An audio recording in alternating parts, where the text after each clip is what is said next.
श्री स्वामी समर्थ. नमस्कार सर्वांना.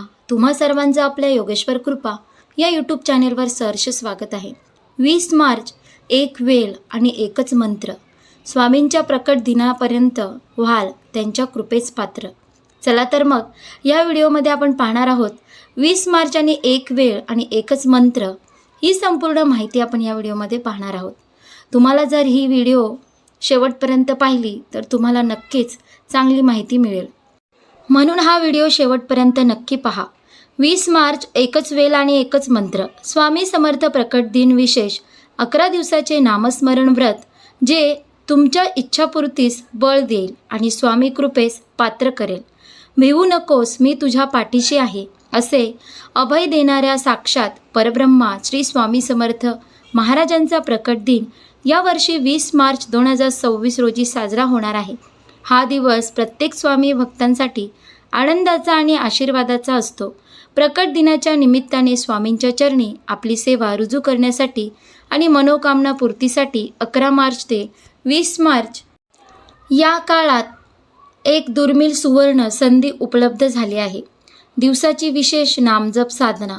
स्वामी समर्थांच्या कृपेचा वर्षाव व्हावा आणि आयुष्यातील संकटे दूर व्हावीत यासाठी सलग 21 दिवस नामजप सेवा करण्याचे विशेष महत्त्व आहे. ही सेवा कशी करावी याचे नियम खालीलप्रमाणे आहेत. व्रताचरणाचा विधी.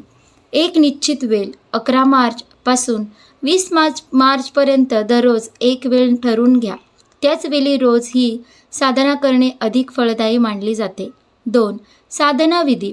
घरातील देवघरासमोर किंवा स्वामींच्या प्रतिमेसमोर आसन टाकून शांत चित्ताने बसावे. समोर तुपाचा दिवा किंवा अगरबत्ती प्रज्वलित करावी.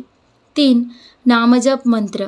डोळे मिटून पूर्ण श्रद्धेने श्री अक्कलकोट स्वामी समर्थाय नमः या मंत्राचा जप करावा. तुम्ही तुमच्या क्षमतेनुसार 21 किंवा 108 वेळा एक माळ किंवा त्यापेक्षा जास्त जप करू शकता. 4. इच्छापूर्तीसाठी प्रार्थना. जप करण्यापूर्वी स्वामींना आपली मनोकामना विनवणी स्वरूपात सांगावी आणि जप पूर्ण झाल्यावर स्वामींच्या चरणी नतमस्तक व्हावे. या नामजप सेवेचे फळ इच्छापूर्ती असे मानले जाते की सलग 21 दिवस केलेल्या निस्वार्थ नामस्मरणामुळे स्वामी भक्तांच्या हाकेला धावून येतात आणि त्यांची सत्कार्य पूर्ण करतात. मानसिक शांतता. रोजच्या धावपळीच्या आयुष्यात मनाला मिळणारी अस्वस्थता दूर होऊन प्रगाढ शांतता लाभते. स्वामींची कृपा. या जपाने तुम्ही स्वामींच्या जवळ जाता आणि त्यांच्या आशीर्वादाच्या वलयामध्ये राहता. स्वामी भक्तांसाठी महत्त्वाचा संदेश ही केवळ एक कृती नसून ती स्वामींशी जोडले जाण्याची एक भक्तिपूर्ण प्रक्रिया आहे. या 21 दिवसाच्या प्रवासात तुमच्या आचरण शुद्ध ठेवा आणि श्रद्धेच्या बळावर स्वामींचे नामस्मरण करा. स्वामी समर्थ तुमच्या पाठीशी खंबीरपणे उभे राहतील. प्रकट दिनाच्या दिवशी अशी करा पूजा, स्वामी होतील प्रसन्न. चैत्र द्वितीय हा श्री स्वामी महाराजांचा प्रकट दिन मानला जातो. हा दिवस शुक्रवार 20 मार्च रोजी स्वामी प्रकट दिन सर्वत्र साजरा केला जाणार आहे. जाणून घ्या स्वामींचे पूजन कसे केले जाते. स्वामी महाराज प्रकट दिन आज शुक्रवार 20 मार्च रोजी सर्वत्र साजरा केला जाणार आहे. चैत्र द्वितीय तिथीला स्वामी समर्थ महाराजांचा प्रकट दिन मानला जातो. दत्तात्रयांचे तिसरे अवतार म्हणून अक्कलकोटचे स्वामी समर्थ मानले जातात. प्रकट दिनाच्या निमित्ताने अक्कलकोटसह ज्या ठिकाणी स्वामींचे मठ आहेत त्या ठिकाणी विशेष पूजन विधी, पूजाविधी, होम आवाहन, उपासना, नामस्मरण इत्यादीचे आयोजन केले जाते. स्वामी भक्तही स्वामीनामात तल्लीन होऊन जातात. या दिवशी शक्य तेवढी स्वामींची सेवा करण्याकडे भाविकांचा कल असतो. नियमितपणे स्वामींची सेवा करणारे लाखो भक्त असतात. मात्र प्रकट दिनाचे औचित्य साधून विशेष तत्वाने स्वामींची सेवा केली जाते. स्वामींच्या घरी सोप्या पद्धतीने पूजा कशी करायची जाणून घ्या. कशी करावी पूजा. सर्वप्रथम सकाळी लवकर उठून स्नान झाल्यानंतर ज्या ठिकाणी स्वामींची पूजा करणार आहात ते ठिकाण स्वच्छ करावे. त्यानंतर चौरंगावर स्वामींची प्रतिमा किंवा मूर्ती स्थापन करावी. त्यानंतर पूजनाचा संकल्प करावा. स्वामींचे आवाहन करावे. पंचामृताने अभिषेक करून स्वामींना नैवेद्य दाखवावा. अभिषेक झाल्यानंतर वस्त्र, गंध, अक्षता, तुळशीची पानं, फुलं, फलं स्वामींना अर्पण करावी. धूप दीप आणि नैवेद्य दाखवून स्वामींची आरती करावी. यानंतर नमस्कार करून सर्वांना प्रसाद वाटावा. शक्य झाल्यास स्वामींचे श्लोक मंत्र यांचा जप करावा. आपल्या कुलाचार कुलधर्म परंपरा यानुसार पूजन करावे. विशेष म्हणजे स्वामींना आवडतील अशी फुले अर्पण करावी. स्वामींचे आवडते पदार्थ नैवेद्य म्हणून अर्पण करावेत. पूजा झाल्यानंतर पिवळ्या रंगाची मिठाई वस्त्र इत्यादी गोष्टी स्वामींना अर्पण करावे. 108 वेळा स्वामी मंत्राचा जप करावा. 108 वेळा शक्य नसल्यास जितके जमेल तितक्या वेळा जप करावा. स्वामींच्या लीला अगाध आहे. स्वामींचा थांग कोणालाही सांगू शकत नाही. स्वामी आपल्यावर कधी कृपा करतील हेही कधी कोणी सांगू शकत नाही. मात्र जेव्हा कृपा होते तेव्हा शुभ आशीर्वाद मिळतात.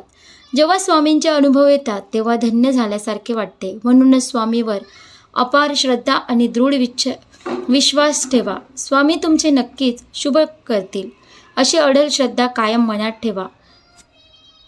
महाराजांप्रती केवळ नम्र शरणागत आणि समर्पण भाव ठेवा.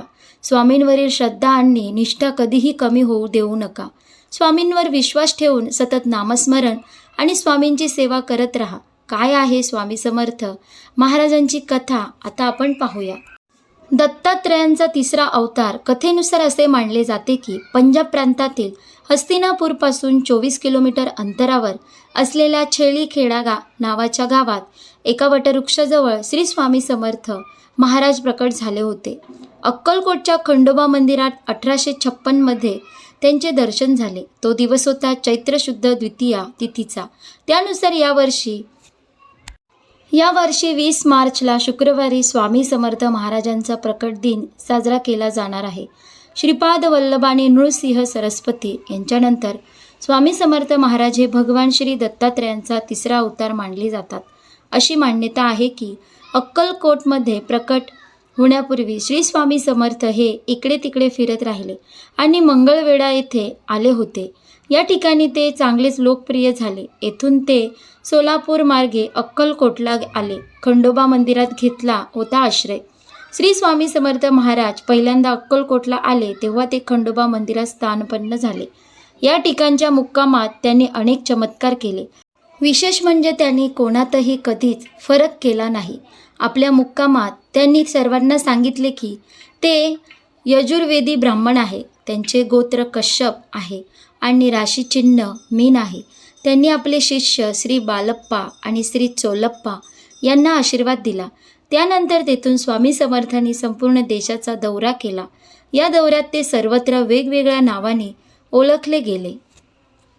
शुक्रवार 20 मार्च 2026 रोजी श्री स्वामी समर्थ महाराजांचा प्रकट दिन आहे. स्वामी समर्थ महाराजांच्या संदर्भात अनेक ग्रंथसंपदा स्तोत्रे श्लोक मंत्र असून भाविक याचा लाभ घेत असतात. श्री गुरु लीलामृत श्री स्वामी चरित्र सारामृत हे अतिशय प्रभावी ग्रंथ मानले गेले आहेत. याचे नित्यनेमाने पारायण केल्यास तत्काळ फळ मिळू शकते अशी अनेक भाविकांची श्रद्धाही आहे आणि अनेकांचे तसे अनुभवही आहेत. स्वामींची सेवा करण्याच्या दृष्टीने अनेक जण श्री गुरु लीलामृत श्री स्वामी चरित्र सारामृत यांचे नियमितपणे पारायण करत असतात.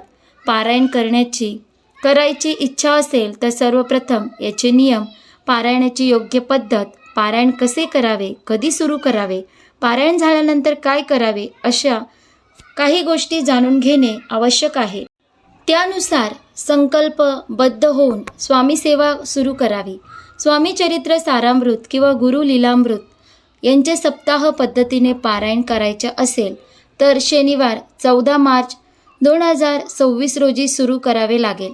म्हणजे शुक्रवार 20 मार्च 2026 रोजी स्वामींच्या प्रकट दिनी सांगता होऊ शकेल. श्री स्वामी चरित्र सारामृत सप्ताह पारायण पद्धती. श्री स्वामी समर्थ चरित्र सारामृत यांचे पारायण कुणीही करू शकते. या पोथीत जसे सांगितले असेल तसे अध्याय पारायण करावे. श्री स्वामी समर्थ चरित्र सारामृत पारायण करताना चौरंगावर उत्तम वस्त्र ठेवावे. त्यावर श्री स्वामींची तस्बीर आणि मूर्ती ठेवावी. रांगोळी काढावी, समई लावावी. गंध, पुष्प, धूप, दीप आणि नैवेद्य या पंचोपचाराने श्रींची पूजा करावी. पारायण सुरू करण्यापूर्वी तारक मंत्र म्हणावा. श्री स्वामी समर्थ या मंत्राचा 108 वेळा जप करावा. चित्त प्रसन्न असावे. या समयी श्री स्वामी महाराज आपल्यासमोर साक्षात बसलेले आहेत असा भाव असावा. गुरु लीलामृत पारायणाची योग्य पद्धत काय ती पाहूया. गुरु लीलामृत या पोथीत जसे सांगितले असेल तसे अध्याय पठणास प्रारंभ करावा. तत्पूर्वी एक दिवा कायम तेवत ठेवावा. पोथीला अक्षता फुले वाहावीत. पोथीला धूप दीप दाखवावा. मनापासून पोथीला नमस्कार करून पारायणास सुरुवात करावी. दुपारच्या भोजनापूर्वी गुरु लीलामृताचे पारायण करावे. गुरु लीलामृत पारायण शक्यतो सकाळी करावे. गुरु लीलामृत पारायणाची वेळ निश्चित करावी. पारायण सुरू करण्यापूर्वी तारक मंत्र म्हणावा. श्री स्वामी समर्थ या मंत्राचा 108 वेळा जप करावा. गुरु लीलामृत पारायण झाल्यावर पोथीला धूप दीप दाखवावे. त्यातील अर्थ नीट समजून घेऊन शांतपणे वाचन करावे. या समयी श्री स्वामी समर्थ महाराज आपल्यासमोर साक्षात बसलेले आहेत असा भाव असावा. चित्त प्रसन्न असावे. दररोजचे पारायण झाल्यावर काय करावे. या दोन्हीपैकी जो ग्रंथ तुम्ही निवडला असेल त्याचे दररोजचे वाचन झाल्यावर पोथीला मनोभावे नमस्कार करावा. वाचताना काही चुका होऊ शकतात, त्यामुळे त्यासाठी क्षमा मागावी. स्वामींना गंध हळद कुंकू आणि फुले अर्पण करावीत. धूप दीप नैवेद्य दाखवून आरती करावी. प्रसाद मनोभावे ग्रहण करावा. पारायण झाल्यावर तारक मंत्र म्हणावा. 7 दिवस अखंड दीप तेवत ठेवावा. सप्ताह सुरू करण्यापूर्वी संकल्प अवश्य करावा. स्वामी चरित्र सारामृत किंवा गुरु लीलामृत सप्ताह सुरू करताना सकाळीच स्नानादी कार्य झाल्यावर नित्याची देवपूजा करून भोजनापूर्वी पारायण करावे. वेळ निश्चित करावी. शुद्ध वस्त्रे नेसावे. मस्तकी गंध लावावे. कुलदेवता इष्टदेवता गुरुदेव आणि श्री स्वामींचे स्मरण करावे. वडीलधारांना वंदन करावे. नमस्कार करावा. उजव्या तळहातावर पळीभर पाणी घेऊन आपले नाव तिथी दिनांक आणि वार यांचा उल्लेख करून आपण कोणत्या इच्छा पूर्ततेसाठी हे पारायण करीत आहोत हे स्वामींना सांगून संकल्प करावा. तो उद्देश सफळ व्हावा म्हणून स्त्रींची प्रार्थना करावी. हे झाल्यावर पळीभर हातात घेतलेले पाणी ताम्हणात सोडावे. निर्माल्य आणि हे पाणी नंतर तुळशीत टाकावे. पारायण करत असताना एक दिवा कायम तेवत ठेवावा. पोथीला अक्षता फुले वाहावीत. पोथीला धूप दीप दाखवावा. मनापासून पोथीला नमस्कार करून करावा. पोथीतील अर्थ नीट समजून घेऊन शांतपणे वाचन करावे. वाचन करताना मन एकाग्र ठेवावे. इतर विचारांना दूर ठेवावे. शब्दांचा उच्चार योग्य रीतीने करावा. मनापासून वाचन करावे. पारायण काळात सदाचाराने राहावे. वादविवाद भांडणं तंटे टाळावीत. स्त्रींचे नामस्मरण करावे. स्वामींच्या चरित्र ग्रंथाचे आशय लक्षात घेऊन चिंतन करावे. स्वामींवर पूर्ण श्रद्धा आणि विश्वासाने पारायण करावे. श्री स्वामी समर्थ. अशा प्रकारे आपण या व्हिडिओमध्ये पाहिलं की 20 मार्च एक वेल आणि एकच मंत्र स्वामी समर्थ प्रकट दिन विशेष 11 दिवसाचे नामस्मरण व्रत जे तुमच्या इच्छापूर्तीस बळ देईल आणि स्वामी समर्थ कृपेस पात्र करेल. भिवू नकोस मी तुझ्या पाठीशी आहे असे अभय देणारे साक्षात परब्रह्मा श्री स्वामी समर्थ महाराजांचा प्रकट दिनानिमित्त आपण कोणती सेवा करावी, पारायण कसे करावे, नियम कोणते पाळावे ही संपूर्ण माहिती आपण ह्या व्हिडिओमध्ये पाहिली. तुम्हाला जर ही व्हिडिओ आवडली असेल तर व्हिडिओला लाईक करा, शेअर करा आणि आपल्या योगेश्वर कृपा या यूट्यूब चॅनलला नक्की सबस्क्राईब करा. भेटू एका पुढच्या नवीन व्हिडिओमध्ये. धन्यवाद. श्री स्वामी समर्थ. जय जय स्वामी समर्थ.